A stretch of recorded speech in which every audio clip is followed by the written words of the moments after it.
ұстаздық жолын таңдаған мақсатым ең бірінші өзім балаларды өте жақсы көремін. Сондықтан менің мақсатым балаларды жақсылыққа, әдемілікке және де білімділікке тәрбиелеу.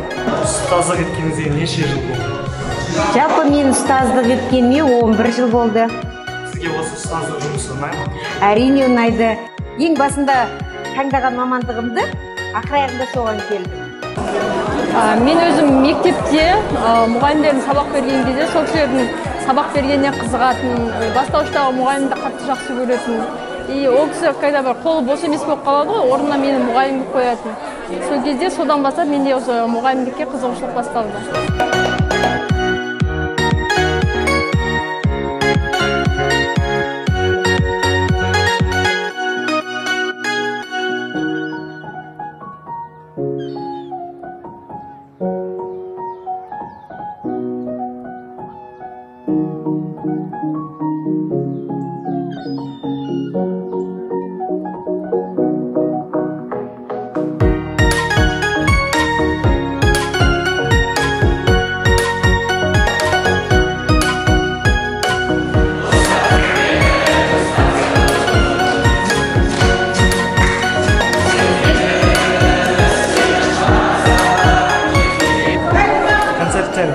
Қандай әсер алдыңыз?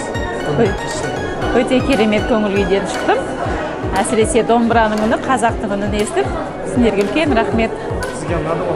Әрине, өте керемет ұнады. Әсерім өте керемет. Бүгінгі балалардың өнері, марапаттаулар барлығы ұнады. Өте керемет. Бүгінгі мерекеге өте қуанышты болып келдік. Ұстаздар күні құтты болсын. Осы мектептің ұстаздарына тек табыс, шығармашылық, жетістіктер тілеймін. Бүгін кеш өте сондай керемет деңгейде өтті. Бізге қатты ұнады. Жалпы бүгінгі мерекелік кеш өте жоғарғы деңгейде өтті. Рахмет.